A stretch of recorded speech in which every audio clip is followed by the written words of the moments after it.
What a day to be alive. Welcome to Rise Up with Rick. We are passionate about helping you extract the most out of every day and exploring and enhancing all things physical, mental and emotional well-being and performance.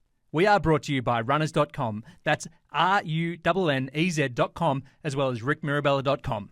Radio, let's launch now. Rise Up with Rick. Oh yes, I tell you, oh boy, I'm excited today. I got one of the great men. He's really all round. He's done it all. Former St Kilda and Sydney forward, and real good craftsman with the sherry in his hand. But it's post footy that I'm passionate about, because this man is only just beginning. He is one of the great coaches in the land, AFL coaches, but also one of the great people. Really holistic operator with some really good craft. So he brings it all together.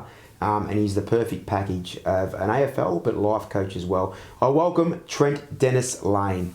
Mate, thank you for having me. I'm pumped, mate. We're just sitting on the couch. You know, this. I promise this back thing's okay. It's stable. We've got Gypsy, the Aussie Shepherd, just sitting back there. She loves TDL, by the way. She gave him a nice greeting for 5 or 6 minutes. She can smell your dogs, brother. Thanks for popping in. You do live local, which we've become mates, but you're coaching currently a long way away from where we currently reside in Bayside. Tell us about where you're at currently, and obviously we'll go a great history of TDL, but I want to know exactly what you're doing right now. So right now coaching the Western Jets in the Coates Talent League, which is been doing that for about 15, 16 months now, so into my second year. Absolutely love it. The only sort of issue is that I've got to drive around to Altona to run all my training sessions and that sort of stuff. So, as you know, played a lot of footy post VFL, AFL down at Bomb Beach, which is local also. Yeah, and put myself in the area for that reason, and then landed a job the other side of the city. So a little bit of travel involved, but it's not too bad, mate. Small price. The Coates League, for those out of Australia, is the ultimate league. So it's like, if you're in America, it's like the college system, I guess, the NCAA. It's the ultimate league for 18 and under. In Australian rules footy. So it is everything. And TDL's coaching, head coach there at Western Jets, you can't pass that opportunity up. Loving it. You're also doing some state stuff as well. So just take us through your average, I guess, week to month at the moment. Because, it's pretty intriguing. You're coaching at these very high levels of representative football as well. Yeah, cool. So it's sort of schedule dependent at the moment a little bit. So Western Jets is obviously sits in the Vic Metro region for the Coates Talent League. So we play all of the country regions, a few of the state academies from up north, like GWS, Brisbane, Gold Coast. We've got a trip to Tassie coming up in a few weeks' time, right in the middle of winter, which should be good fun. So that sort of takes care of my Monday, Wednesday, Fridays, and whatever day on the weekend that game happens to be. Kind of cool, similar to the AFL. We play Friday night games, we play Saturday morning, Saturday afternoon, or sometimes even Sunday. The schedule sort of flips and changes. But as I said, we are one of the regions in the Vic Metro area. So I'm also lucky enough part of my job is to be involved with the Vic Metro 18s, which is the best of the best from the 6 Metro regions. And we're right in the middle of national champs at the moment, so we got game 2 this weekend against WA in WA, which is kind of cool. Get to go home and catch up with the family. I'm also the head coach of the Vic Metro 16 squad, which both of those programs run on Tuesday night, sort of back to back. So I'm out at Ivanhoe on a Tuesday night for what feels like an eternity. Almost harder to get to than Altona. Now, I'm sorry for the guys. Is hard. I'm sorry for the guys out of Victoria. We're using all these suburbs, but Ivanhoe's in a real bastard of a spotlight. There's lots of you got to negotiate lots of roads and lights, but you've got your hands full from a coaching sense, and I love it. And it's definitely what you were born to do. The 16s Metro and 18 Metro, again, I'll talk to the guys that aren't quite familiar with this. This is everything. This is life. This is these kids at the pointy end. Like, every one of them is looking at the draft, whether it's 26, 25, or this year 24. Not to date this, but it's really, really amazing football. I went down and watched the 16s a few weeks ago, and it's phenomenal football. And you are working with, clearly, 50 to 100 most weeks of the best, but you're also different personalities, which we love. We'll talk about later. 50 to 100 different personalities, and they're going through all kinds of stuff with the schooling, and pressures, and obviously all that kind of stuff. We'll talk about a lot more of that later, but it's a very, very very eclectic job. There's a lot of variables going around in that. Coping well with that at the moment? Yeah, love it. Like every time you feel a little bit stressed or burnt out or run down, you just need a little bit of a reality check, and it's like all I'm really doing is helping young aspiring athletes be the best football player and person that they can be. And it's like, yeah, I love you, mate. Far out, if I'm getting paid to blow a whistle and teach some kids about a sport that I love, I consider myself pretty bloody lucky. You're mate. lucky. You make your own luck as well. You are lucky. We are lucky to do what we do in coach, but you got to be fucking good at it, and you got to continue to be authentic, which is what you are. So, elite coach right now. Love that. Love that. You've already been on here for 5 minutes. People can see you're very authentic and just a genuine person. I'd love to know though how it came to be, because lots of things make us as human beings. And you sit before me, you're still playing really good footy, by the way. When he gets a weekend off, he plays at Dingley Dingoes. That's an actual name, guys. Dingley Dingoes in the Southern Football League here. Just goes there and takes the piss. How many did you snag on the weekend? No, just 2 on the weekend. Just but what about 15 inside 50s or something? hit the logos. No, going all right. As a nearly 36-year-old, I think I'm averaging 4 or something a game. Which It's not bad, mate. It's not bad, because we'll talk about your positional stuff in a minute, because you're very unique as far as the way you play the game as well, which I want to get really deep into, because it's pretty cool for young footballers, because there's going to be a lot of young footballers listening to Trent today, so I really want to go through that. Where did this begin? What's a young Trent? What year were you born? How did it all come to be? Yeah, the full story, hey? Yeah, I just want to go deep, mate. Yeah, cool. 1988, August 30th. Bicentennial year.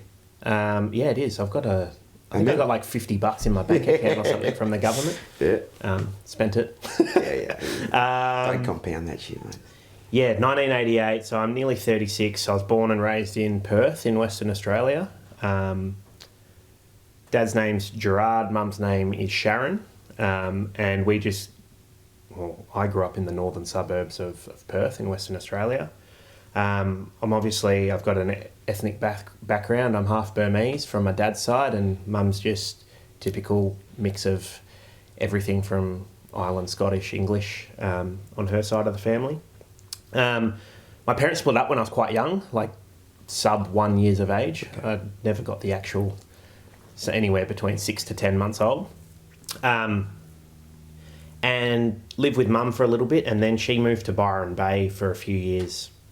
And Dad just got custody of me. I think there's the whole political stuff around, like you can't move away with kids, etc., etc. So I grew up in a suburb in the inner east, it would be, over that side, called Beachborough. Pretty rough. Lower socio-economic. Dad's got 5 brothers and a sister, and he's smack bang in the middle. So I just had cousins everywhere. There was a basketball ring just down the park, which was a stone's throw away from Nana and Grandpa's house, and that's pretty much all I remember for the first 8 or 9 years of my life, is just playing basketball with my cousins. I love that. So basketball. Michael Jordan fan, Chicago Bulls curtains. Obsessed. Pillowcases, blankets, collected all the playing cards, etc. Upper deck, yep. So basketball was my life. I played locally down at, I was playing under 12s as an 8-year-old, and I was okay. Like I was young, and I played basketball pretty much my whole junior career till I was about 15, 16. Moved in with mum when I was just before I turned 9, and played a couple of years of basketball in the more coastal suburbs. And one day when I think I was in about year 6, so 11 years of age, a friend of mine from my new school wanted me to fill in for football. And I was like, what? This game sucks. Like, family was massive Eagles supporters, and I used to purposely not watch footy, and I'd go out and shoot the basketball, because that's I was like, oh well, I'll have a go, and they just chucked me in the forward line. I think I played forward pocket, caught a few and kicked 3, I think. Not I think, I know. I know I kick threes. He's false modesty. And I fell in love with the game. And I fell in love with playing forward and kicking goals. Like, I will never forget that. That's amazing. Then I juggled footy and basketball for the next 4 or 5 years. And being 5'11" and a bit, probably the basketball journey was going to stop at some point. Unless you're an elite point guard. Yeah, which I wasn't. I feel you as a bit of a Steph Curry, like a shooting point guard. I feel you as a bit of a 3-point specialist, but could handle the distribution of the sport. Yeah, similar to like my footy. I played a little bit taller than my height as well, but I do love that. So it's like it got a little bit harder to take on these 6 foot. So you're like blokes. a 2-3, like a small forward. Yeah, okay. I decided to put all my eggs in the footy basket. What age was that? 16. That's awesome. I love that. And you were going about to hear 16 years of age, and that's the amazing thing. Like 16, and you said this is now what I want to be doing. Very, very, very limited football experience at that stage. Yeah, 4 or 5 years. Yeah, but I was going okay. I was making like the waffle development sides and stuff like that. So like I was on the right path. Mm-hmm. I would have been 40 kilos ringing wet. Where were they playing you at 40 kilos and under 16s? It's clearly forward, but you had always that third top. In the representative stuff, I'll never forget, in my 16th year, so the year before you go into like the Coates League equivalent over here, which is called Coates, we had a 16s carnival through like the autumn months, and it was before the footy season kicked off. And they played me, I think we had 3 games. The first game they played me as a wing. Okay. Second game they played me at half back, and I said to the coach, I was like, look, I don't want to, in young TDL words, I don't want to tell you how to do your job, but I would love an opportunity to play some forward minutes because I think that's what I'm really good at, and I think that's where my progression for future footballing endeavours lies. Obviously, like being one of the better players in my local side, played a lot of midfield minutes, but when you get to the best of the best sort of stuff, that's when you start to get squeezed out into your secondary roles. But I was lucky enough that midfield was kind of my secondary role at local. So amazing. They chucked me forward and I kicked 5, and then that was it. That was the start of my forward journey. Amazing. Of like my official forward journey. At a very high level. Yeah. Moved into playing Colts a couple of years later for Subiaco, where I come second in the goal kicking that year. Didn't get drafted in my top age year. Tell us a bit about that. Tell us a bit about that draft. So you've done very well in your top age year. This is the year that 90% of people will look to get drafted at that age. But obviously, Trent and many other crew we've had on here, and obviously don't get drafted at 18, and that's why Trent's doing what he's doing now in this field. What was draft night like? So what was your draft? Let me just have a hazard a guess. 2005? 2006. 2006. So draft, Bryce Gibbs, number 1. Jeez, that's a good Bryce one. Gibbs, number 1. I can't remember who was 2, but Gibbsy, number 1. All the media around Gibbs and all that. And then you are sitting at home in WA? Yep. Tell us about your remembrance of that night. Yeah, so a little bit of context. Like, front half of the year started off slowish. Played every game. But really got going after the national champs in the back half of the year and come racing up the Waffle Colts goal kicking list, where I was lucky enough to get invited to like the state screening, so the state combine, not the national combine. And then being young and naive, was like, oh Jesus, there must be a little bit of interest. I'm going to get drafted. I'm going to play AFL football. How good's this? Tested okay. Like my speed was good and my run and jump and all that sort of stuff was good. Had a couple of interviews with... Do you remember your first interview? Yeah. As a young raw kid from WA, this would be interesting. What was your first one? I think it was with the Brisbane Lions, that one. Who sat down in front of you? Would have been back then, it would have been Vossi or something. It would have been their recruiting staff. No, recruiting staff. And then had one with the Eagles with their recruiting manager. I think his name was Trevor Woodhouse. You would have always presented well, I'd imagine. You're pretty good. They'd see the good person inside. Yeah, you'd hope so. Yeah. Anyway, so you think, oh, fuck, I'm here. I just didn't know. I was so naive about the whole system. I was like, well, if they're talking to me, they must be going to take me. That's good. Young and dumb. Yeah. So yeah, kind of like sitting there watching, picks are going by, obviously with a keen eye on like the WA clubs picks, because that's kind of where I thought I would probably go. Nothing happened. I was like, that's all right. State combine, I was a little bit late to the piece. Maybe it's the rookie draft. And back in the day, the rookie draft was like 2 or 3 weeks later. So you just had to sort of sit in this limbo. Fair waiting. old wait, isn't it? Yeah. Rookie draft went by, and that was like literally purely on the internet with That's right. shitty dial-up, and you hit and refresh, and it's like doop, doop, doop down the page. You're telling it brilliantly. and like the Eagles, and then it's like pass. It's like, oh shit. So Stop passing, for God's sake. So that was that year, 2006 or 2007. I can't remember what year. No, you're right. It's 06. If you're born in 88, yep. Yeah. 07 was my first year of like open age football for the Good footy, the waffle. Subiaco Football Club. There was a little rule that I could play X amount of games in the Colts still as a later birthday. Like, I think it was like after July 31st, you could play a handful of games for the Colts still as like a little bit of a added development piece for potential late developers. That year played, I think, 12 Colts games, 6 reserves games, 5 senior waffle games. So I was sort of here, there and everywhere. Again, didn't get drafted, had a couple more interviews, did state screening again, had a little bit more of a realistic expectation. What was the feedback around this time? Like, you're only 19, to be fair. You turned 19 in August too, so late 19. Yeah. Did you get any feedback? Yeah, it was mainly about, like, they didn't think my body shape At the time would translate into AFL. So, like, what I was able to do against kids, so to speak, wouldn't translate for 100 minutes of AFL football against men. Yeah. So you go back after 07, in the summer, leading into 08, like, do you look to combat that? You would think I would. But, young TDL. But yes, again, young TDL, I was a bit of a weight dodger when I was...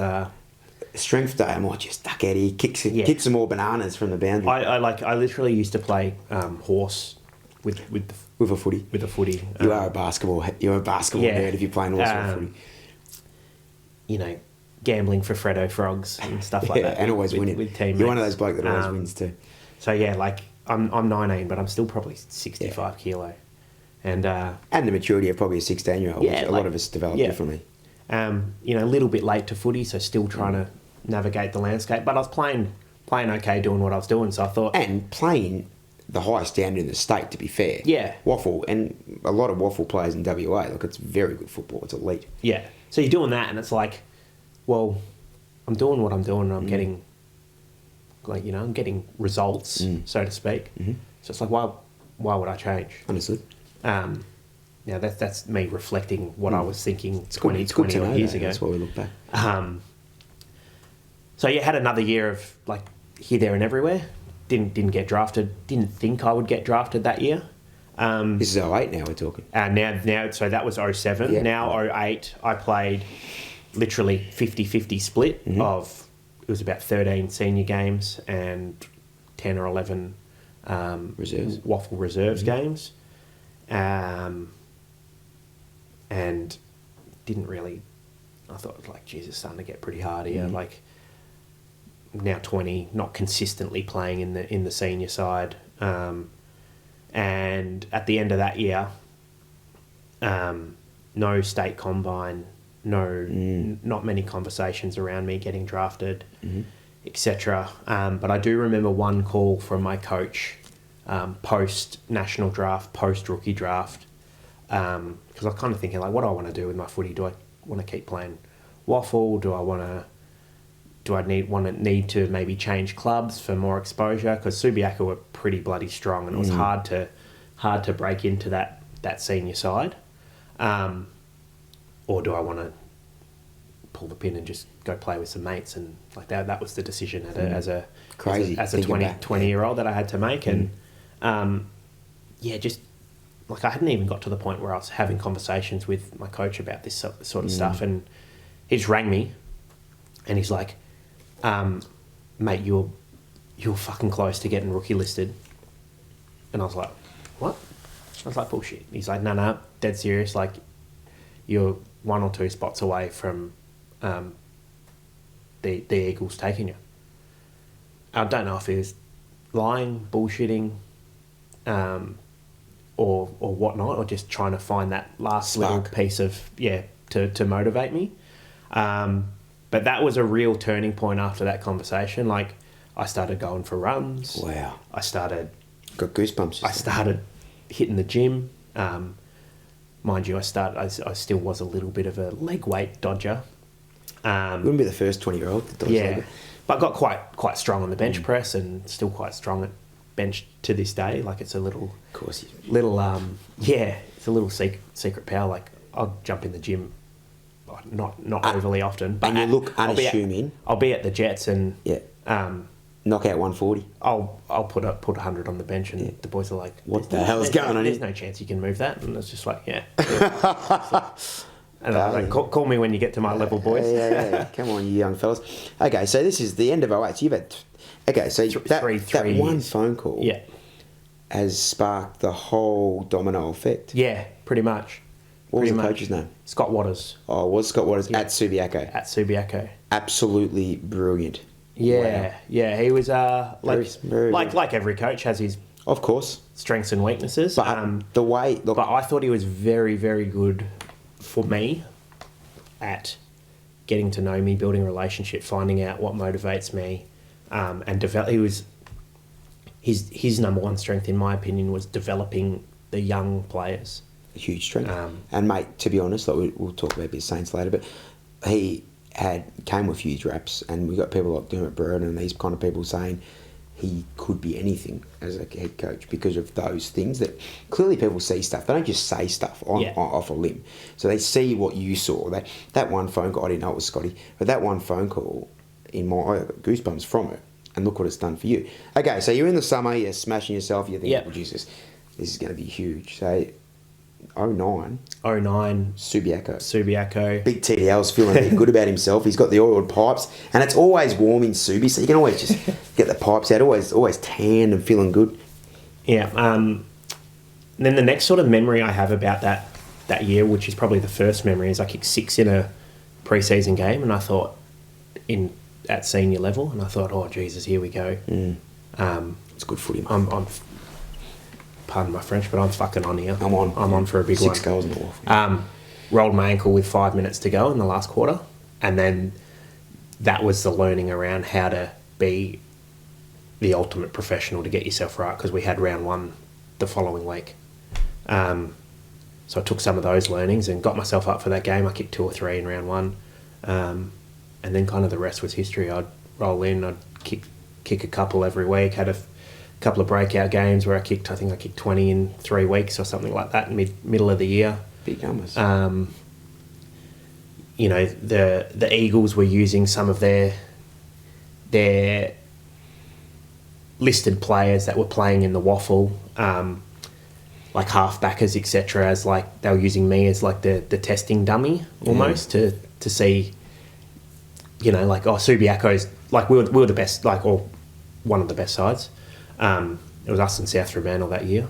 It was like TDL's a pretty lively small forward. Let's go and get our halfbackers to practice on them, on him. Phenomenal. Good for your confidence at the time. Yeah, it was awesome. And that's the way I treated it. It was just like, cool. Well, this is awesome. If I can whoop these blokes, then I can go knocking on the door and go, well, fucking give me a go. How's that self-belief, snagging 20 goals in a couple of weeks and having these AFL players, 100 games experience, dropping down, playing on you? Yeah, it was cool. And some of them actually real genuinely good blokes. They start to... Name a couple that tried to help you out. Well, there was a Dockers kid called Luke Pratt, he was a fringe player for most of it. I remember. Then we also had Desi Headland popped down, and he played at Subi, and he used to on-field coach, because he sort of as he got a little bit older, he moved into that sort of fantastic half forward-ish sort of role. So he used to give me some knowledge bombs That's around fantastic, yeah. reading different cues and ways to lose opponents and that sort of stuff, which was really cool.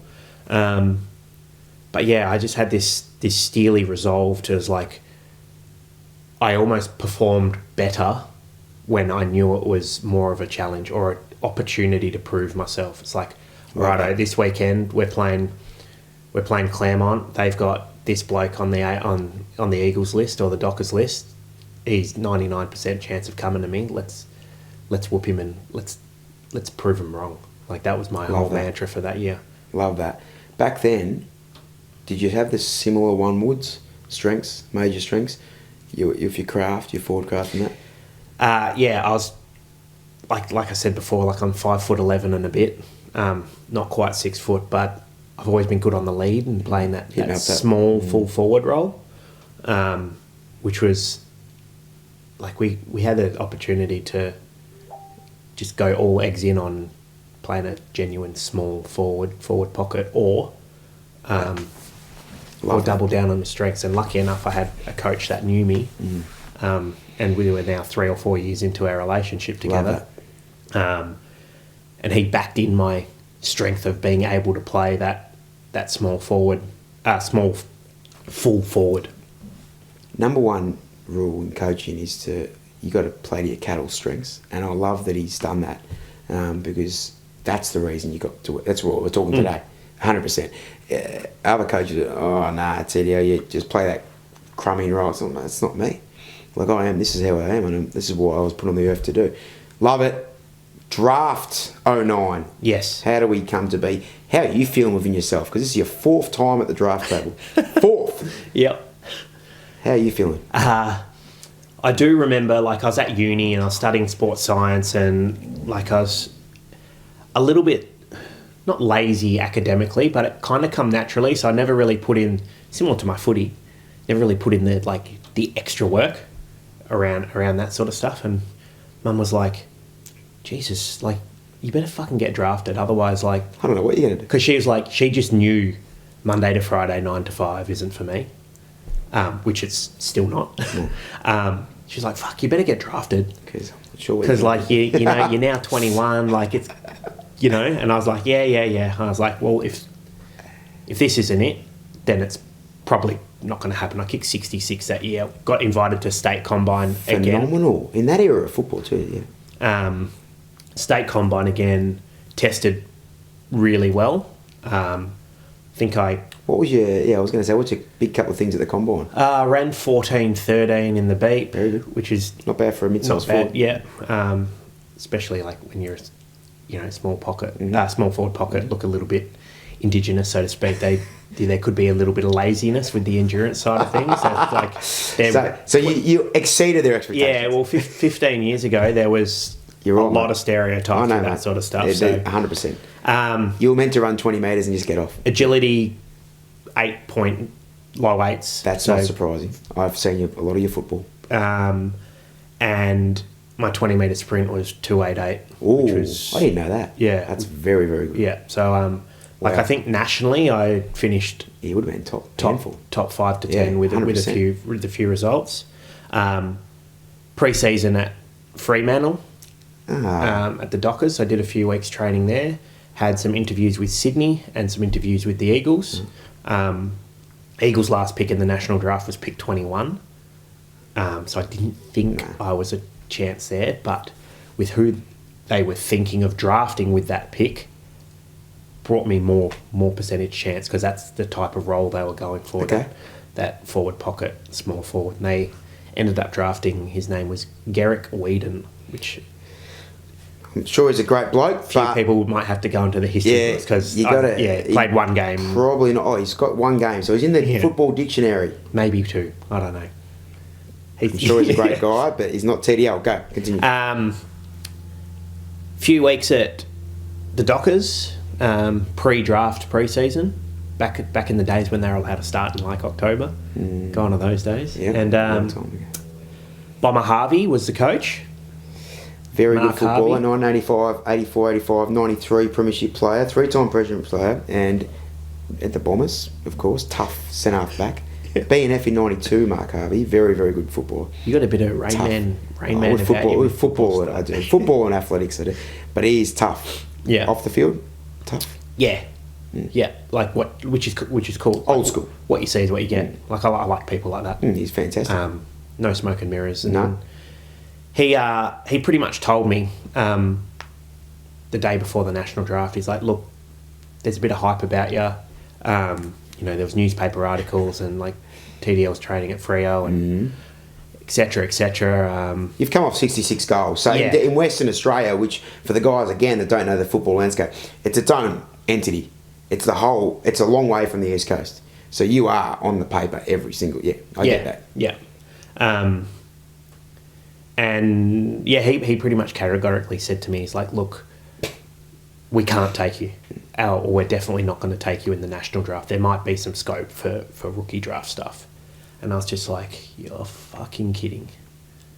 I was like, a little bit of it was like, well, what was the point of all this? That's hard to hear. 21 years of age. Yeah, and it's like, so anyway, I'd had my one discussion with Sydney after the state combine where they literally just whipped me around the corner and we had a chat for 5 or 10 minutes and that was the last I heard from them. They asked me to send through a highlights DVD around my goals and my tackles, which I did very promptly, which I think helped. Draft night came around, the Eagles picks passed, pick 21, so I was like, okay. Oh, Garrick. Yep, looking for, halves is not even thinking about you anymore. Yeah, the layout of the Dockers, I was like, oh, maybe, he might change his mind. Yeah, who knows? Someone might get picked from another club and my name rockets up the board or whatnot, and their last pick was, I think, at pick 49 or pick 50, and it was Dylan Robertson. Oh, Frankston boy. Yeah, ripping human being. Great person. Crossed paths with him at St Kilda. Of course you did. Beautiful person, beautiful family. Few years later. So yeah, I was just like, oh well, there's another national draft done. Might have to kick 100 next year. Yeah, and I've just walked up, like I've got off the couch, walked over to the kitchen bench behind, and I've got the paper in my hands, looking to see if there's any information I can find on the rookie draft, who's got what picks, what date it is, etc. And I'm loving where this is going. Yeah, and I had my family over, and we had like a C-shaped or L-shaped couch, and my cousin was up the front, like sitting side onto the TV, and it was one of those drafts where the names were just flashing up down the bottom, but you get a little bit of background audio from the actual event, and then they had it was like live reporters, or whatever you call them, journos or whatever. And my cousin, I don't know if he heard it or not, but literally shushed everyone. He goes, shush, shush, shush, shush, shush. And everyone's like, what? And then literally about 3 to 5 seconds later, just flashed down the bottom of the screen, pick 55, Trent Dennis Lane to the Sydney Swans. Everyone fucking beers going everywhere, wet the roof with beer, and hugged everyone, get around to mum who was last. Crying. And she was bawling her eyes out already. Oh, Christ. And then we sort of let go of the hug, and she goes, where are you going? And I said, Sydney, which is the other side of the country. And she cried again. And then she doubled the double. So yeah, that was cool. What a story. Had dad over at mum's family home, which was the first time that sort of stuff had happened for a long period of time. Had a few beers with the family that night to celebrate. Special night. A couple of photos holding a Swans Guernsey up and all that. Phone call from Paul Roos, and that was on a Thursday night, and then I was on a flight to Sydney on pretty sure it was the Sunday morning, so 2 or 3 days later. That is one of the all-time stories. I've never heard that from Trent's mouth. We've had coffees and talk. Not about that kind of specificity. Paul Roos, a former guest on this podcast, by the way, a very good operator. He's a premiership coach, and you're walking into on the plane 3 days later. You're obviously very excited. You're very confident, surely, in yourself by then, because you've played on very good AFL footballers and you've taken them to task. So, what's your mindset like going into your first week in this AFL system? Nervous, excited. Who's the first person you saw and met? First person I met, was the player that I was living with. His name was Patrick Vespremi. Yes. Played a couple of years at Sydney, then got traded down to the Bulldogs. So he picked me up from the airport, and I think he'd had a pretty good year the year before, and just bought himself a new car. And he's having a bet. I was like, how good's this? I was like, I'm only 12 months away from rolling around in a new car. First day at the club was kind of like an induction day. You get in, you do all your medical testing and get all your kit and your uniform. You've got to do a little bit of a photo shoot with the other draftees. So, who was with you that year? I caught the flight over with Lewis Jetta, Yep. who I'd known from Swan Districts back in WA. He ended up pretty good for Sydney. Yes. Well, premiership player at Sydney, premiership player at the Eagles as well. That's right. One of the all-time, just like poetry in motion when he kicks the footy. Beautiful. For someone like he would be still, when he was in his prime, 65 kilos ringing wet and could kick the ball 60. Amazing. 2 steps. Gary Rowan was picked 6 that year. Had a pretty good year. Pretty good career. Sam Reid, Oh, you had a their tall forward, who's very been sort of injured the back. You had a very good class. It's a good class though. And then the pick before me was Byron Sumner. Okay. He played one or two couple. But not a bad haul. Not a bad Yeah. haul at all from the Swans. Yeah. And then, I remember sending my stepdad a message at around lunchtime. Like, I don't know how it happened, but just like standing in the foyer, and Adam Goods walks out and he's like, "What are you doing for lunch?" And I was like, "Oh, I don't know. I was kind of just waiting for someone to come up the stairs, and I was going to ask where, like, go. what the go is." And he's like, "Oh, we're just going around the corner." He goes, "Jump in my car with me."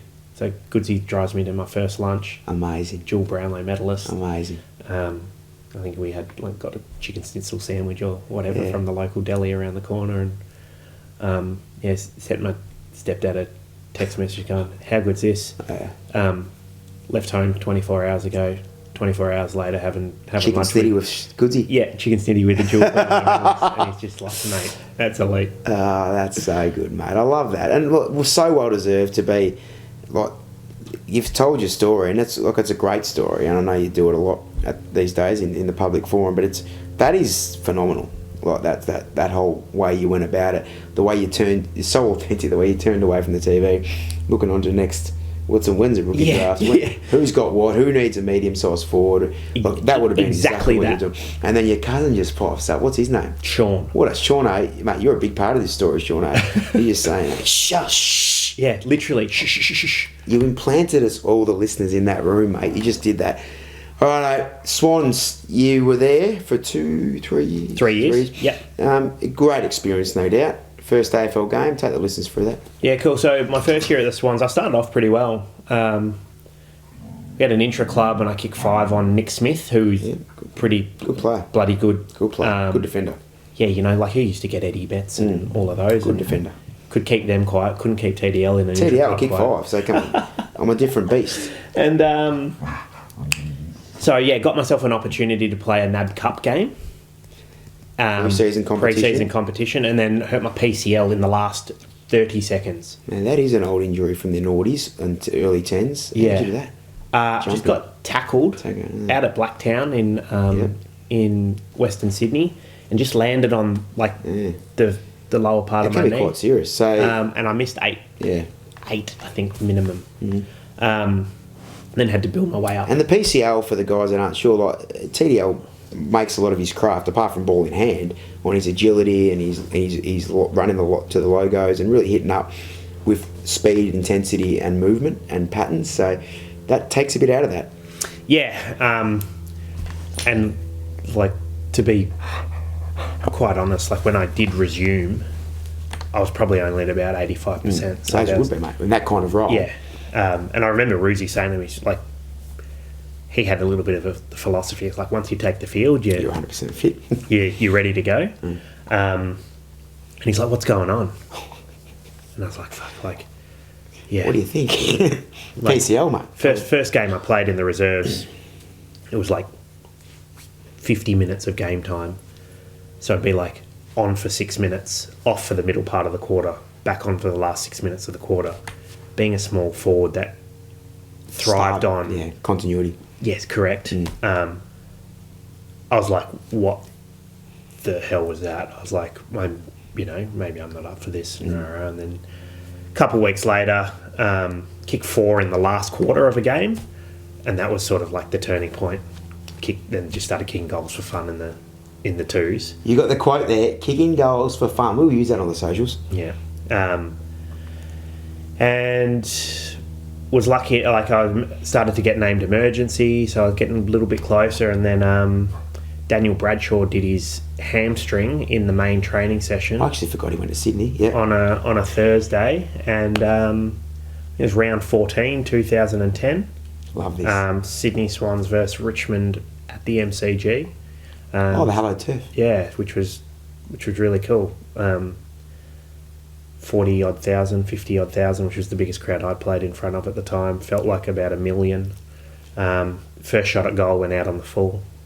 Famous. Couple of I think I had 3 shots, one out on the full, one really tentative run up, didn't kick through at point, and then kicked a goal in the last quarter when it was kind of needed. Like we were up by a fair bit and they come roaring back into the game.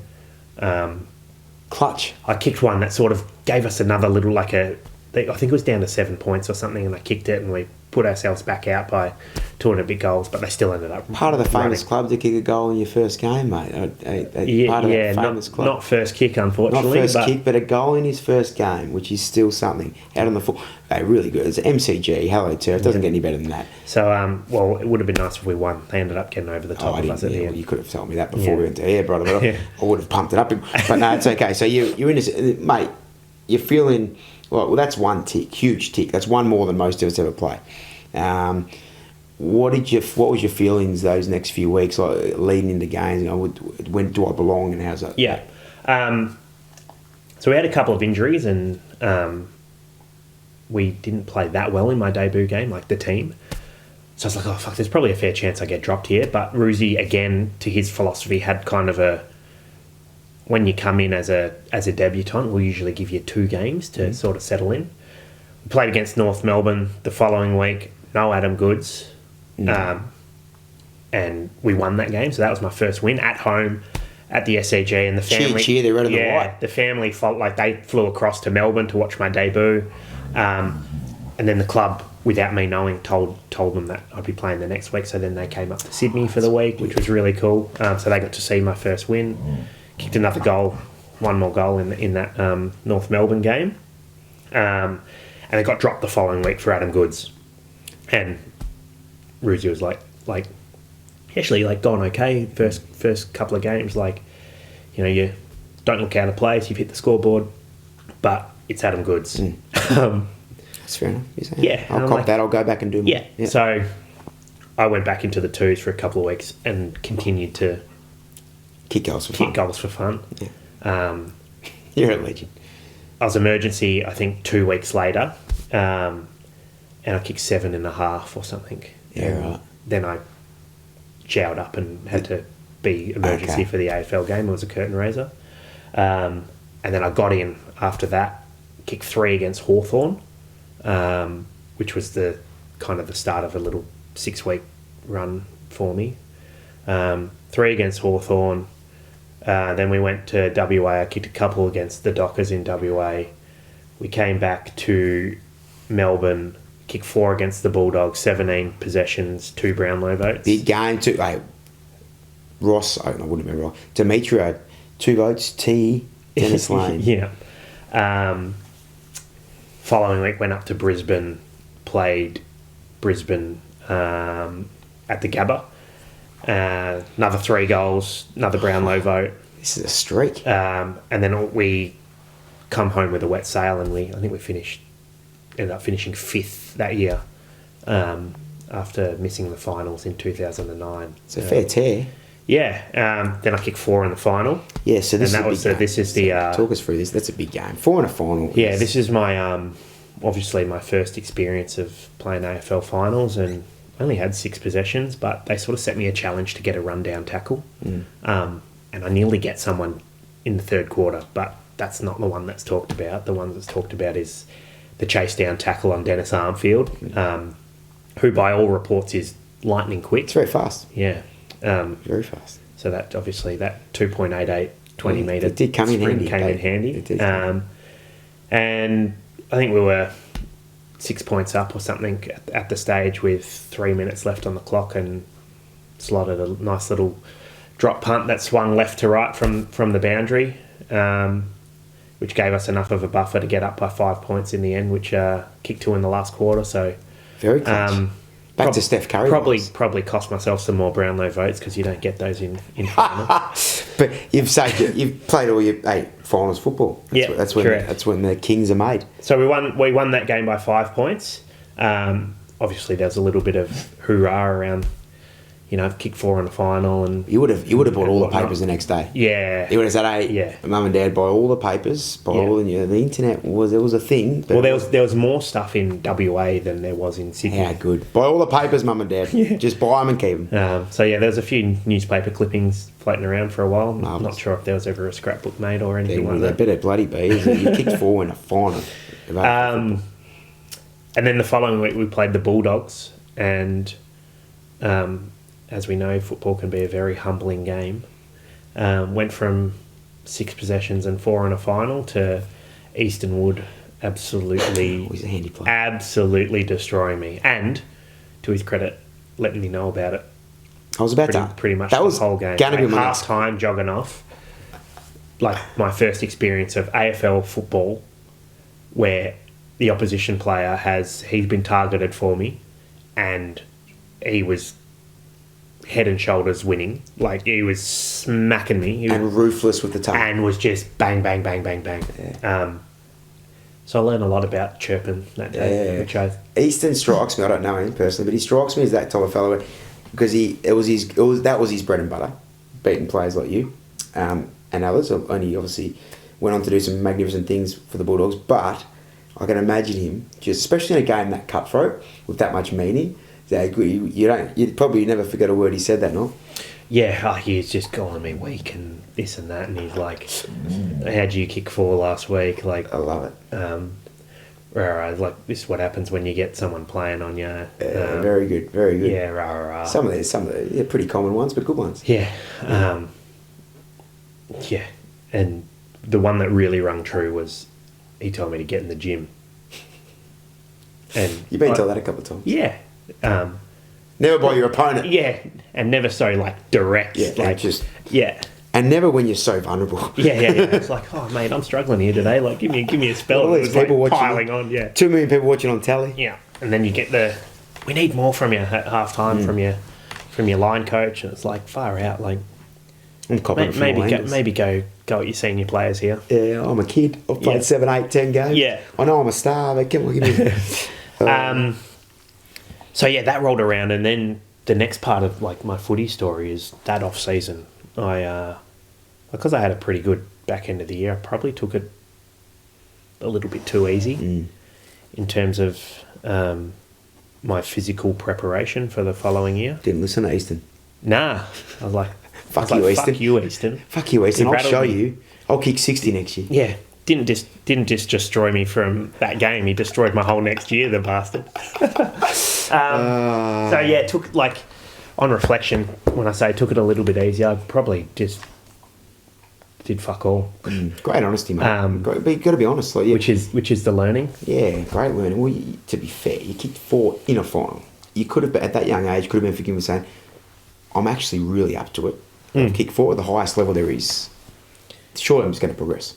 Yeah, and the naivety was that I didn't do what got me to that position to be able to do that for the next couple of months. Ironic. Yeah, it's like, oh well. That's why you're a coach now, mate. Yeah, correct. So Sydney days. So I remember that year, and yeah, it was an extraordinarily good stretch of football, and you did some amazing things. I didn't know behind the scenes what was going on, it's normal for a young kid. Your time at Sydney, is there any other big moments from Sydney from when you ended up at the Saints, or how did it all play out the next couple of? So injured majority of 2011, had some ankle stuff and some soft tissue injuries, played 3 games, so kind of just in my mind, a little bit of a write-off here. signed another 2-year contract that year though, so they obviously saw something in me. Got a fair whack at the end of 2011 from the coaching staff around getting myself fit. So Reece Shaw in that next off season was super for me. He became my training partner. Fantastic. So shout out to him. I don't really speak to him all that much these days, if in fact at all. That's fantastic. But he was pivotal in. It's always good to shout out to the big part of your life. Yeah, like huge. Got myself not really fit, but way fitter. Way fitter. And played 8 games the following year. It took a long time to sort of shift the perception around. Let's not forget, Yeah. it's a very hard position to play, and I'm not trying to piss in your pocket, but I don't think it's a harder one.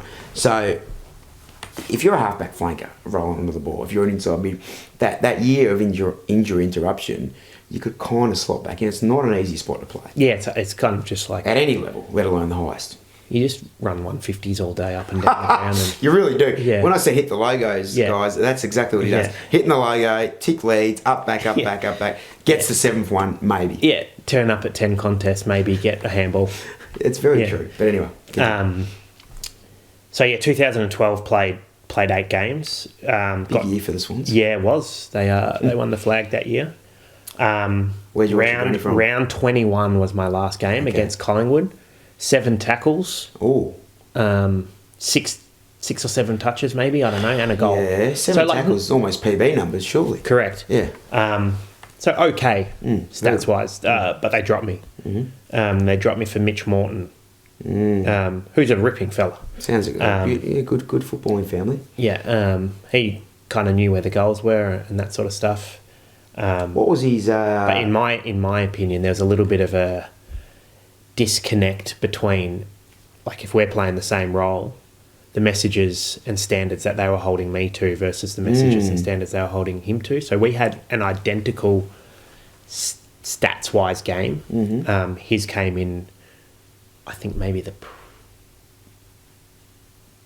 prelim or the first final. I can't remember what it was. And I was like, again, I was kicking goals for fun in the twos. lower level, yeah. Yeah. I was like, well, shit, I'm a chance to come back in here. He kicked 4 in a final 2 years earlier. Yeah, which didn't eventuate. And then the little cream on top of the cake was that I was emergency for the grand final. So I did the grand final parade and get to do all that sort of stuff, which was a great experience. But they bloody chucked me in the car with the bloke that took me spot. That's ironic as well. And obviously there's, the people that go and watch the grand final parade, they're not just the ones that don't really give a shit about it. No, they know. They know. So I'm getting heckled by Hawthorn supporters for... I don't even know how long the drive is, 4 to 5 minutes. That was worse than Eastern Wood tackling. What? Yeah. Because there's nowhere to go and you can't say anything You're back. stuck in a car going 10k an hour. Yeah. And they're going, hey, Dennis Lane, how's it feel to be sitting in the car with the bloke that took your spot? And you're like, cheers, mate. That's I can't imagine heckling someone.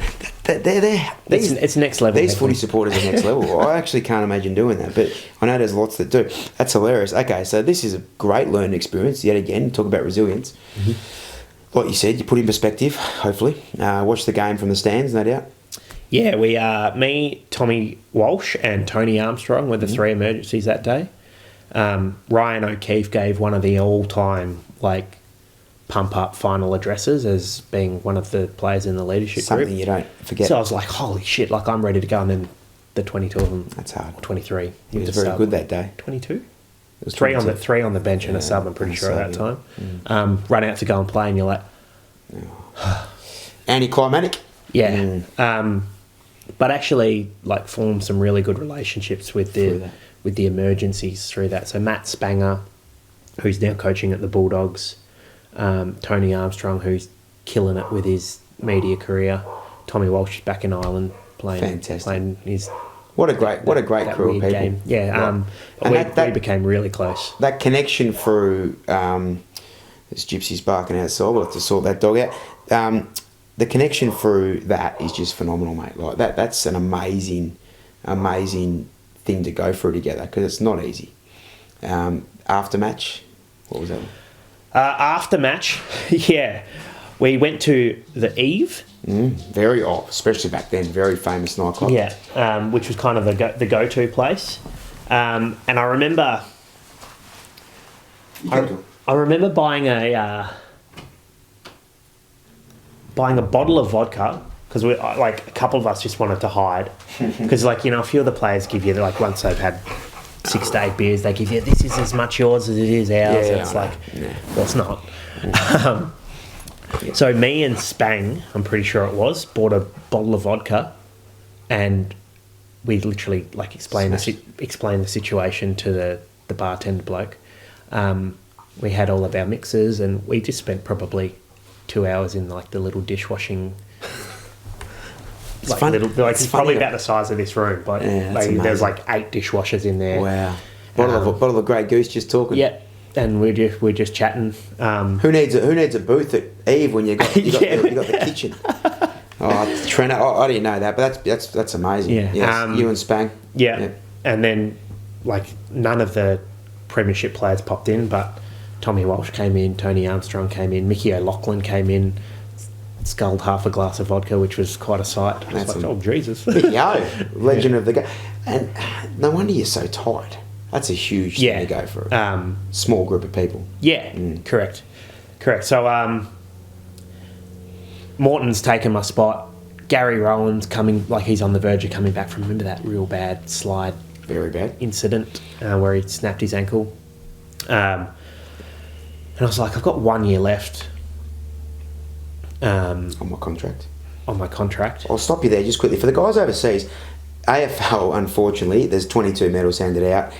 So TDL was next on the list to go in. He was obviously very stiff to miss out on the plane on that day. It's not like America and all that where everyone gets a ring. I don't know if it is like anymore, but it's always been that. Well, if you don't play on the day, which clearly he was a big part of it. Clearly for the last 3 years, but that's why it is a hard situation for the emergencies to be in, and it's such a small niche group of 3 to 5 footballers that are very deserving that always miss out most years on the premiership. Yeah, it sort of like it kind of ever so subtly splits the club into like 3 groups. There's the premiership players, there's the ones that are just on the list and they're not anywhere near it, and then there's 3 to 5 players which are like what could have been. Really well articulated. I think people forget about that every single. You hear about it, you feel sorry for them, and then you forget about it. Yeah. You blokes 12 years later are still so close because of it. It's pretty cool. Yeah. Sorry, mate. So your contract, 1 year to go. Yeah, 1 year to go, and I'm like, I felt like I was just gonna Gary Rowan, float off into the wilderness, and that'll be all she wrote. And 12 months earlier, Scott Waters had got the job at St Kilda. So in my exit interview with the Swans, like they talked through my year and and said what they had to say, and they're like, "Is there anything else?" And that's when I raised the whole potential of being traded. So I sought the trade. A lot of people think that you just get traded, but I was like, I think it would be stupid for me from a personal side of things not to explore if there's any more opportunity out there with, and I gave them the couple of examples that I thought, and how old was I, 22, 23, something around that. You still know. You know where you sit. Yeah, but you're young, and they're like, they really respected me for raising that. And then throughout that trade period, nothing much was really happening, and Port Adelaide or St Kilda were the two things, and trade period went for 3 weeks, which was like the longest it's ever been. Don't know how they milked that out so much. Oh god, nothing happened. Nothing happens. And I was the second last trade to get done. This is like draft time all over again. Yeah. So I got traded for pick 48 or 43. Yeah, I think it was 48. And then after that, Cripps from St Kilda went to the Eagles. So that was the last trade of the 2012 trade period. Down to St Kilda, pretty much started training straight away. I'd had 4 weeks off. You never lived in Melbourne? Never lived in Melbourne, no. So this is where we find this Bayside journey? Yep. Yeah, landed in... Where'd you just live? Just like, we literally just dropped a marker halfway from the city to Seaford. Who's we? Me and my partner at the time. Yeah. And where was it? Hampton East. Hampton, well, not a bad part of the world, Yeah, eh? so, He hasn't stuff around the great man. It's Yeah, straight to one of the better suburbs. they lived there for Lots of Saints boys around there, lots and lots. it was close to Rui Moorabbin, would and all that live in Brighton and those boys, Yeah. So all those boys, yep. So you found yourself. How'd you find St Kilda first week or two? Was interesting. It was all like everything happened quite quick. Mm-hmm.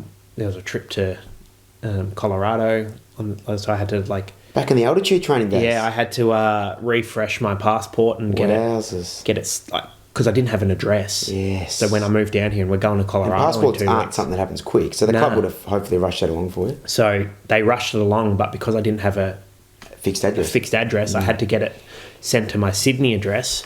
Yeah, so right. we had to keep the property or the property that we're renting up in Sydney for a little bit longer. So my partner was up there. She packed down the whole apartment, got it all sorted, waited for my passport, gets down to Melbourne. First day she's in Melbourne, goes to sleep, and then the following day I get up and I'm off to America for 3 weeks. 3 weeks back then. So it's like, welcome to Melbourne. What was that? What month was that? Those days? It would have been November-ish. Yeah. So I can't. It's the thing of the past now, isn't it? So Colorado altitude training. That would have been good. Got to know some boys. Yeah, got to that. That was the biggest benefit for me was 3 weeks with the boys. Fantastic. To connect and grow relationships. Good group of boys back then. You got some still very good mates now. Some of your better mates from that period. Brody Murdoch's a good mate of mine. He's fantastic. Yeah, I'm still very close with beautiful Merds. man. Tommy Lee, Tom Hickey, Tommy Curran, Reece Stanley. Who else is in that? Sort of Sam Donnell. Good crew of human beings. Yeah. Yeah, ripping group of fellas. Yeah. So Dill Roberton, as we mentioned before. of course. So you're back from America. What's Scotty's mindset around where you get similar type role, clearly, and how did that evolve? Well, we had Sard and Malira as well, so and Milne. So it's like we had some good small forwards. Different to you, in my opinion. Yeah.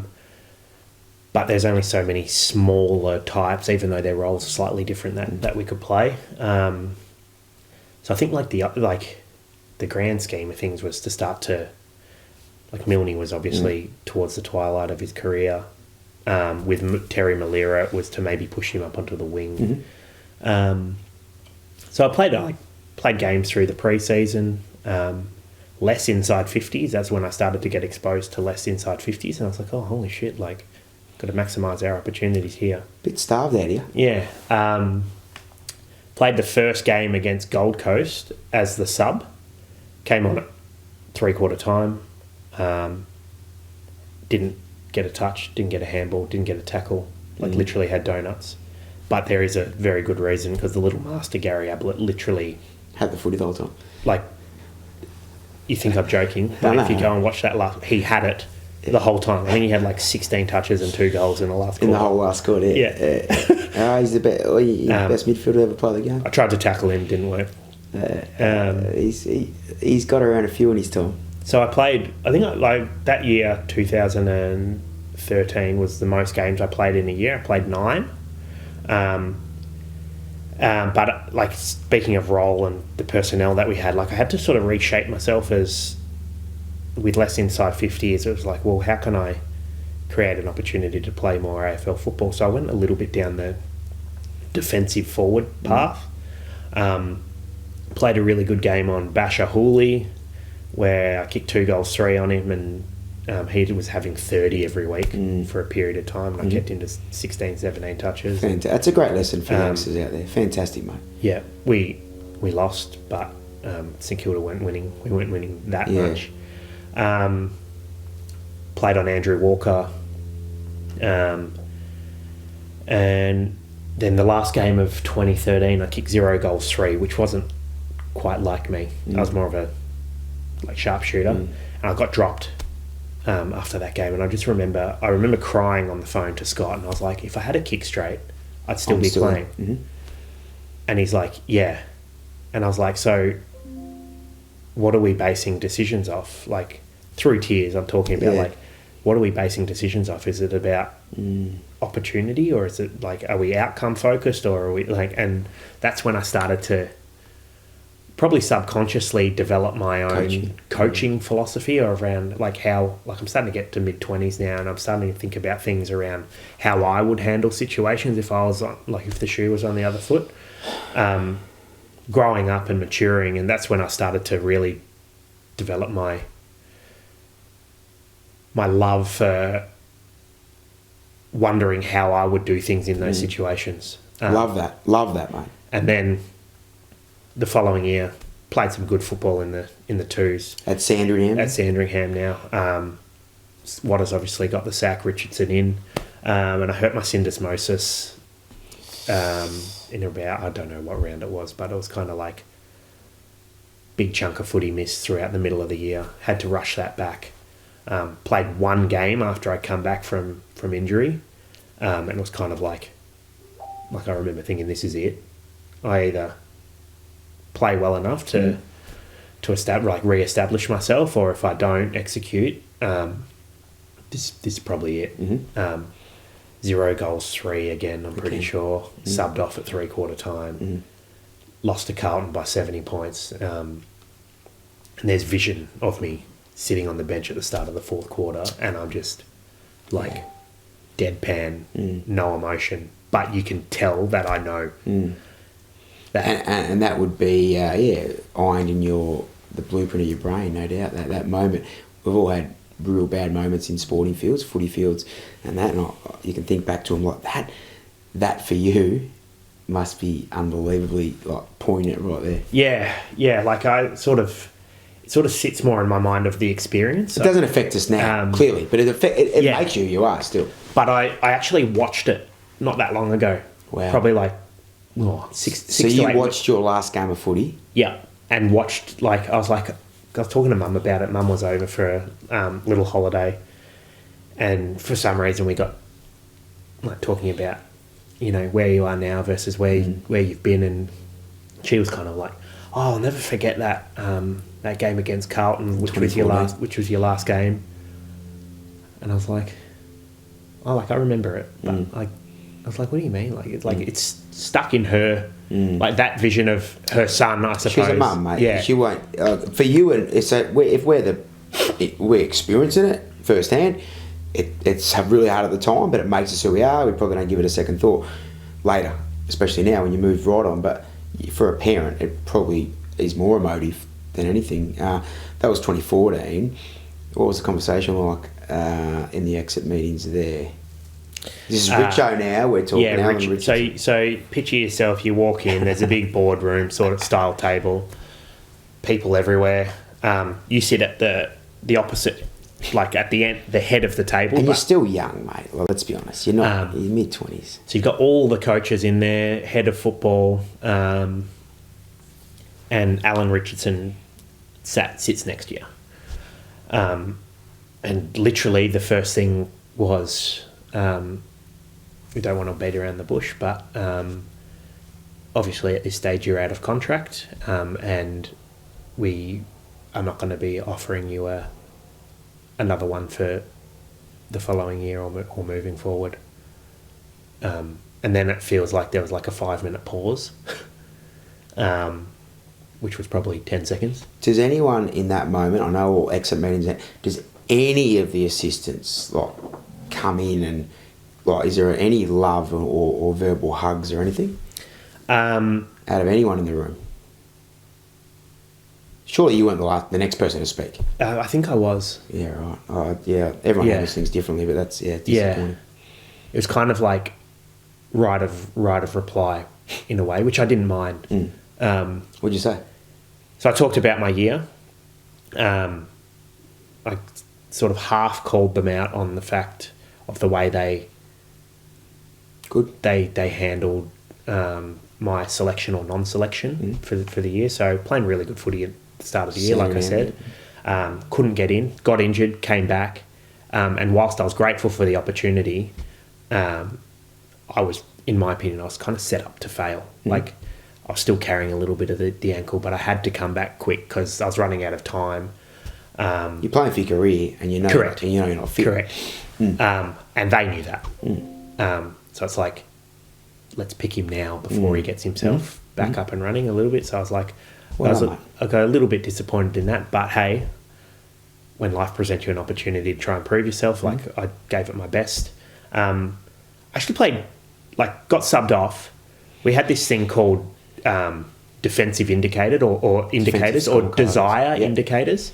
I played 3/4 of the game and I finished third. In the defensive scorecard. In the desire, it was like chases, tackles, smothers. And a lot of people got defensive desire indicators. And if you're in the top 10 in that, you had a great game. Yeah. So you came third. Yeah, came third. Was set for Chris Yarran. He pulled out before the game, so I played on Cade Murphy.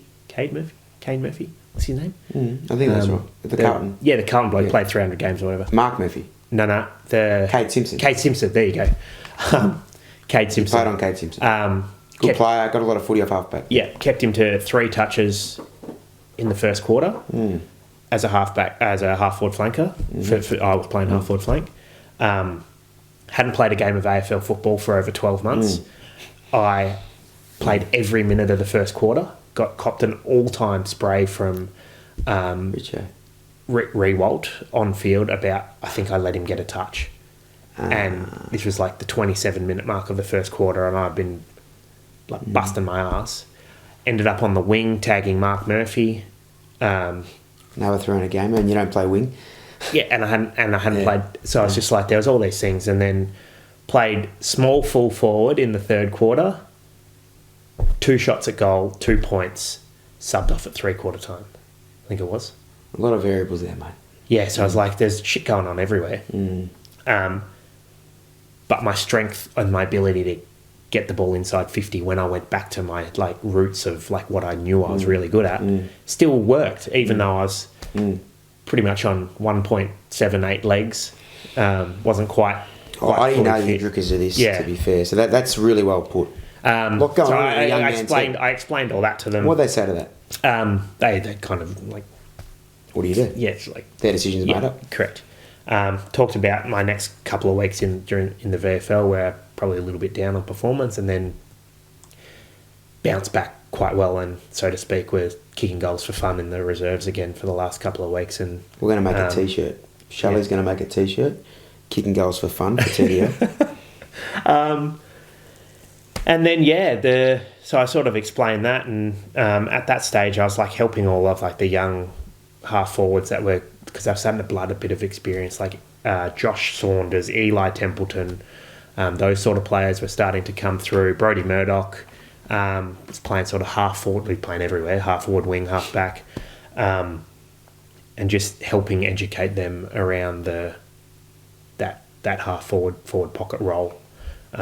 Structurally, what to do at stoppage, where to stand, different things to think about, and that was where like my love for coaching came. Love through. that.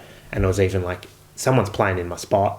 I knew I wasn't, like, writing was on the wall for me. I knew I was probably done at the end of the year. You want to make him better. When they started to have success, I was like, ooh. I was like, if that was like just the tiny little element of me helping, that's like really sparked. That's awesome, mate. So I actually approached St Kilda about going straight from being on their list to, is there anything I could do off field to help coaching? And they sort of suggested maybe like VFL program, which was Sandringham.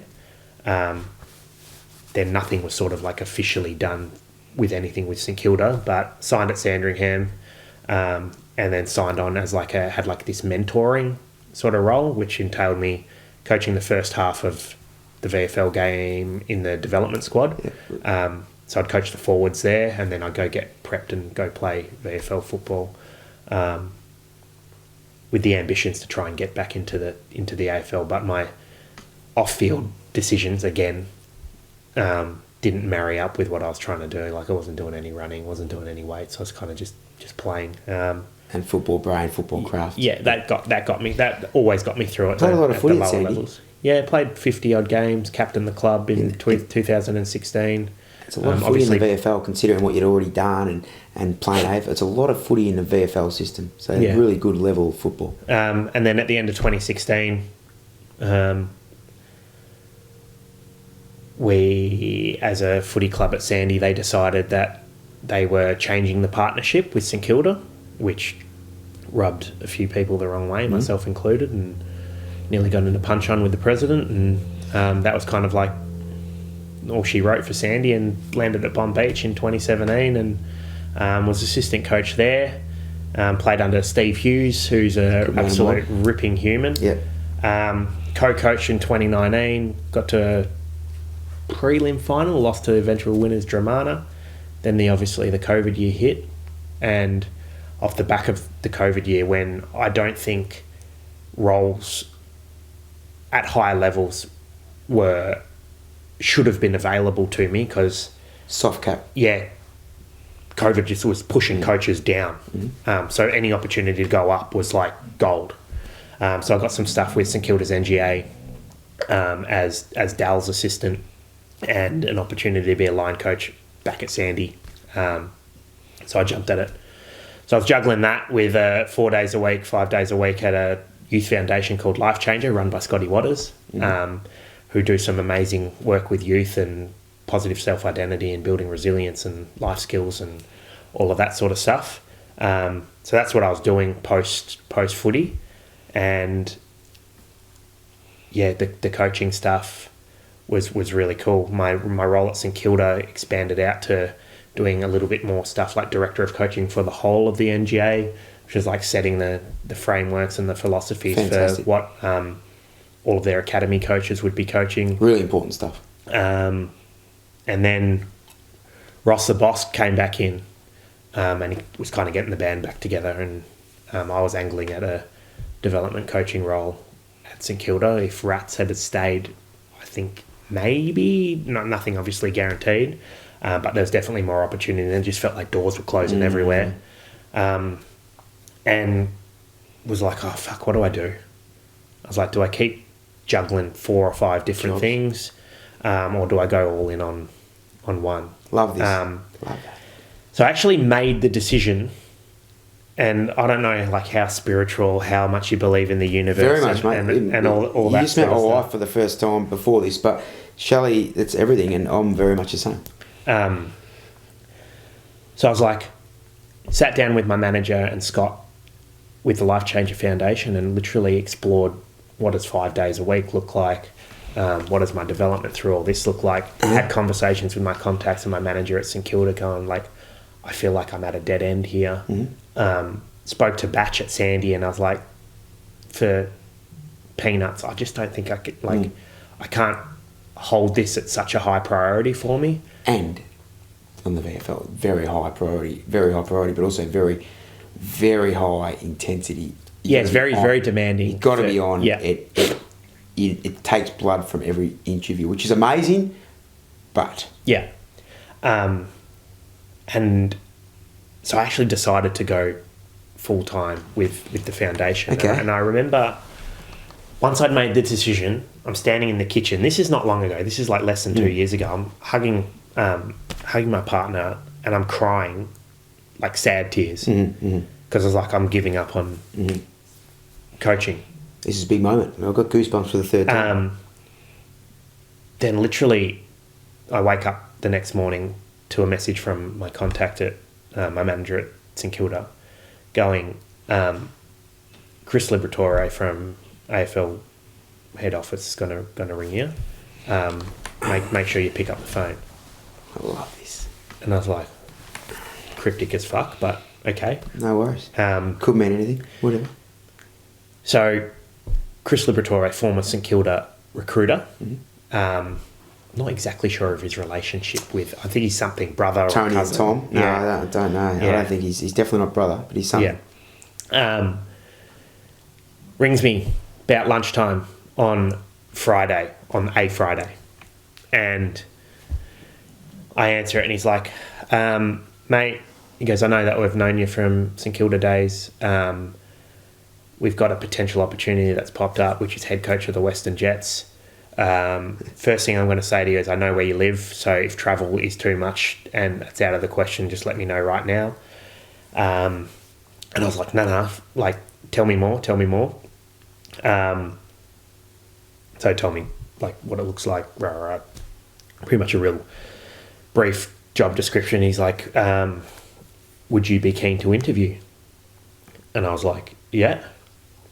So this is like, I don't know, it's early December, so quite late in the piece, and pre-season was starting in like 9 days' time or something. I do remember like, that, yeah. And so I go in for an interview on the Tuesday. Tuesday morning, Tarkin Lockyer, Chris Liberatore, Luke Williams, who's now the talent lead at Western Jets. Like, I just walk into him. Like, we literally got there at the same time. He buys me a coffee. Ripping fella. And in my, like, talking about kicking goals for fun, like, I thought I absolutely nailed the interview by doing all of the things that, you know, we really value about being ourselves and dripping in our own philosophies into things. Just and little bits, like, little crumbs. Yeah. Little breadcrumbs. And had the job by the Tuesday afternoon. So in the space of like 72 hours, I've gone from... Crying in the kitchen. Well, telling my work that I'm looking to go to 5 days a week, to crying in the kitchen, to getting this phone call, to interviewing, landing the job. Amazing. To then having to tell Scotty that not only am I not going to go 5 days, but I have to resign, and I have to do it kind of quickly. Pretty much now, because pre-season. Which the Jets and the AFL were absolutely awesome, because it was part of, like, I didn't just want to drop everything from Life Changer, and I was like, that's not who I am. I'm not just going to leave them to pick up the pieces. So they were really cool in allowing me to be part-time up until Christmas break, and I didn't actually start full-time with the Jets until the following post-Christmas period. So, like, love that. Which was awesome. I kind of got the best of both worlds. But yeah, crazy. And it was like the universe stepped in right at the right time for me. It was like, nah, you're supposed to be a footy coach. Yeah. Here it is. Amazing when the universe stuff is... I'm big on it. Yeah. Very big. And I'm big on the world or life is happening for us or to... Like, it's happening for us. Like, it's not happening to us. So there's a lot of people that talk about that stuff, and a lot better than I do, but it's amazing. You had this passion, this desire that... You probably, to be honest, mate, back to when you were a kid playing basketball, you always were going to follow a sporting path, and you're a great people person. So I've got a saying that, like, your end career almost meets at the intersection of your passions and your talent, and it clearly what you're good at, and it's clearly been the case for you. Okay, so the AFL helped you through that stage. Love that, by the way. It's very good, because you didn't want to just leave Scotty and Life Changer in the lurch, which you've done that really well. How was that first summer in the elite system and going through, meeting the kids? Yeah, awesome. Like, Life Changer is all about youth development. Footy for me now is priority one is around coaching. So I got to do, like, it's best of both worlds. Discovered that I'm, like, pretty good at it. You're allowed to say that, mate. You're very good at it. I love doing it. I haven't had a day where I've hopped in the car driving to Altona where I'm like, fuck, what am I doing? Which, like, I find myself saying to myself, how good's this? Like, what a day to be alive. Yeah. I catch up with Sykesy, and, you know, Sykesy runs his own business, and we'll go for a walk around the Paddo River, and it'll be a Tuesday at 10 a.m. or whatever. Not many people just have the flexibility to do that sort of stuff, which is because they're just in the... You make your own luck. Yeah, they're in the routine grind. You've made your own doors open. Yeah, and, like, there was moments where I was like, what the fuck am I doing? Like, when I first started at Life Changer, I was a volunteer. I was driving Ubers to keep the bank account rolling, you know, scrapping and hustling for, like, kind of every last dollar and paycheck to paycheck and all of that sort of stuff. Then you had COVID on top of that. Like, it hasn't just been a perfect little linear, it's like, holy shit, like, oh, we're on the right path here, to no such thing, mate. Doors closing at St Kilda. It's like, oh shit, like, what now? You've had doors closed on you 20, 30, 50 times from 16-year-old to early mid-30s. So you could have been forgiven for throwing in the towel. Yeah. Some people would have. But then you don't get to your path that you're on now. And that's the thing about it, brother, is just nothing's linear. And nothing's ever perfect, ever. You're always going to get stuff. You've got to be fluid with that. And that's why I've always loved the way you go about it. You're coaching now in the elite level. What would you say your philosophy is and some of your mindset stuff is? Like I always talk to, like obviously the Jets are typically lower sort of talent pool. We've got, our zone has the least amount of like participation and all of that sort of stuff. A little bit to do with the social demographic of that sort of area and that sort of stuff. But like when kids don't achieve their goal in their draft age year, I'm like, I think there's a reason why I'm the coach of the Western Jets. I do too, mate. Because I sit there and go, well, unfortunately, like I feel sorry for you, but like you got a choice to make. So just to like try to, it's a people first approach. It's an education approach. Love it. It's a encouraging open-mindedness. It's non-robotic. So it's not creating carbon copies of, like a good example is we got a kid drafted to Brisbane last year. His name's Logan Morris. Plays a hybrid forward. One of the best I've seen aerially, but he's 192, 193 centimetres. So he's not a genuine key, but he was the best key position player in the Coates League last year. And the big thing from recruiters I was getting is, oh, he needs to develop this, and this because his aerial's not going to translate. And I'm like, fucking bullshit, it's not. I have very similar conversations with recruiters. Like, he's that good at it that I think it will. And obviously I'm first year coach and you're bullish. You're very bullish. Yeah. But they're obviously taking it with a grain of salt. So it's like I sit down with Moz, and my experience of football is when they tell you to do something, yes, you've got to go and do it, but you can't lose sight of what you're actually really good at as well, which that was the mistake I made. So when I pivoted to more of a defensive forward and it was all about chase, tackle, pressure, I kind of forgot how to kick goals a little bit. It's a great especially point. At the highest level. It's a great point. But I was starting to average 4 tackles a game, but that didn't get me a game either. So I was like, you got to do both. So I was like, that's like that. We had discussions last year. It's like, okay, you're one of the best aerially. Let's really work on your contest recovery, but you still got to fly for everything when you can. Love that. So it's like the no bullshit, honest approach. It's like, I'm telling you to do this, but you've got to do this as well. Like, you've got to be you. So you never want to lose sight of who you are, what you're good at. And to his credit, he developed that other side of things. So he's now like, I'm not sure, he got nominated for Goal of the Week a couple of weeks ago, where he picks up a ground ball, shrugs off one, dances around another, and kicks a check side from 25, 30 metres out.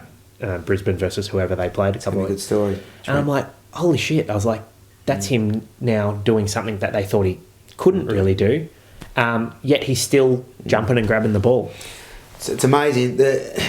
It's every level. So you're talking about the highest level with recruiters, but you could have youngsters listen to this that are thinking that they've got to change some things. But the superpower, or I know people use the term one water, whatever it may be, you must identify your one or two things, and you can ask other people their opinion on it, but you need to know deep in your soul what it is. And Trent knows that. And I was talking about that. So back to your actual physical craft, you're amazing mentally, from a mindset and psychological and a nurturing perspective, and allowing people to grow in their own right and allowing them the room and the non-robotic stuff I love. Because you've got to be able to be free to be yourself.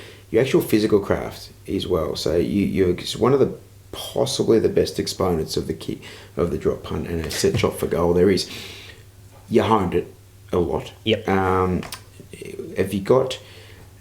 Can you give us an insight into your set shot routine and these kind of things? And then I guess, a little bit of stuff you might have done at the peak of your powers with your fundamentals and training. Cool. 3 words for you: momentum, alignment, follow through.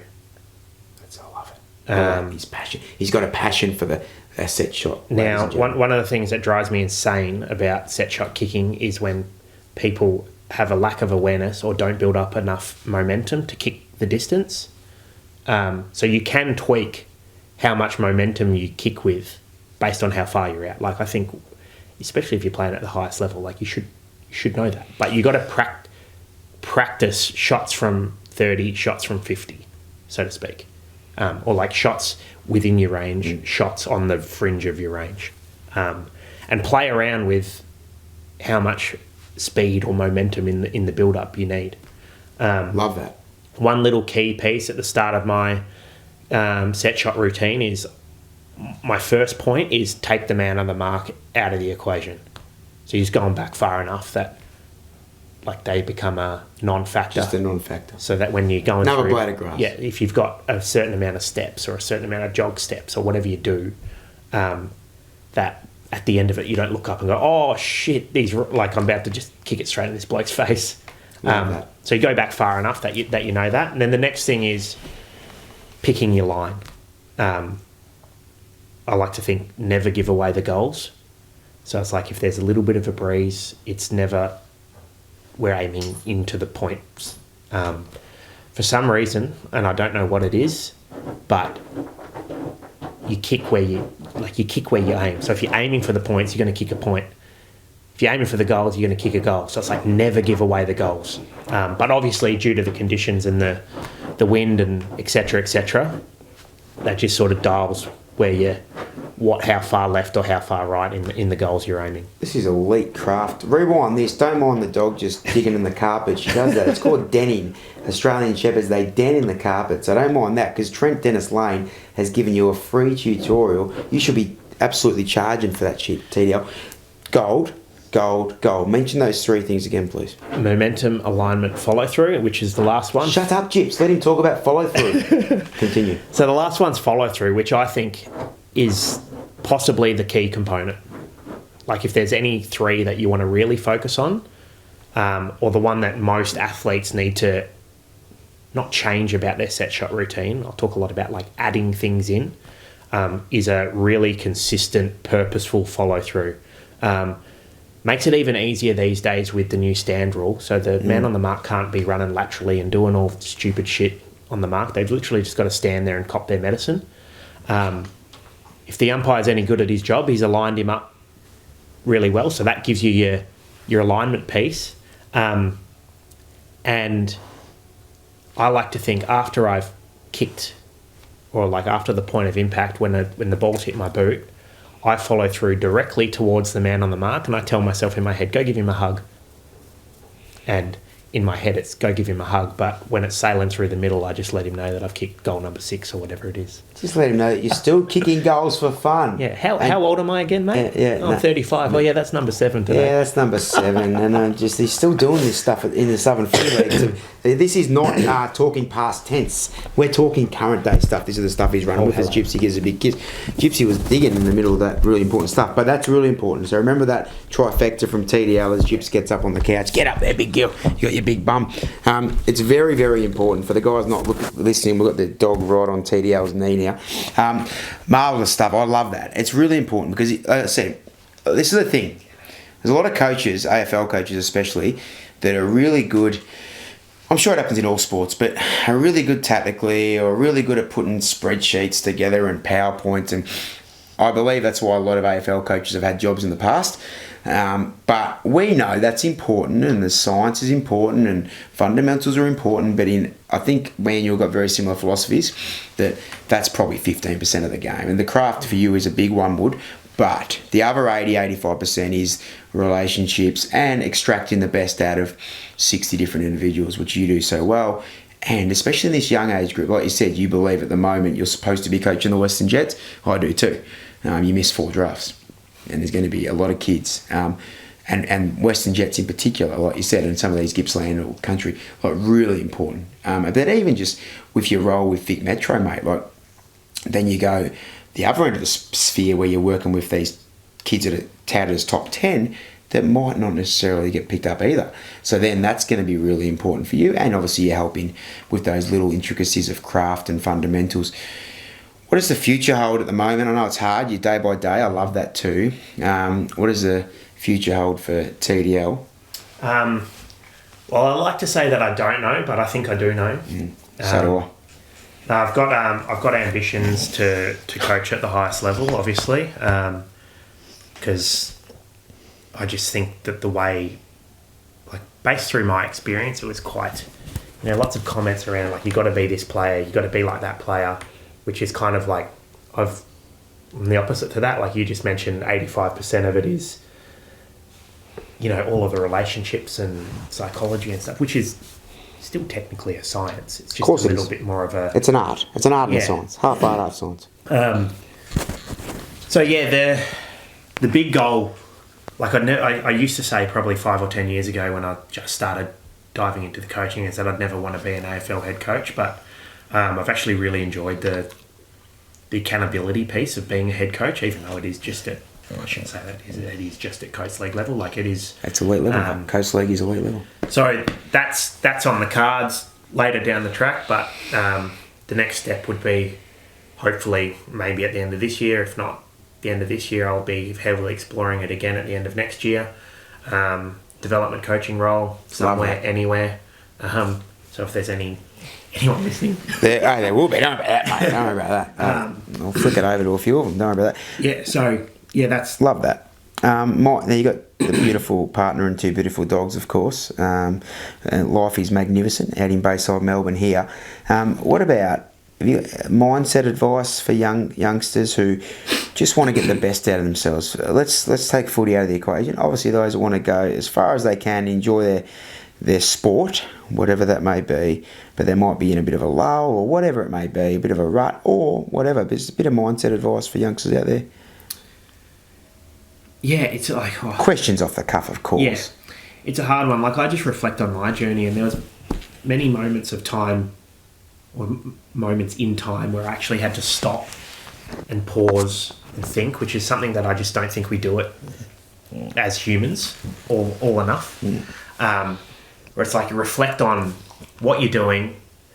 Do you still care about it? Are you still passionate about it? And if the answer is yes, then fucking keep going. There's your answer.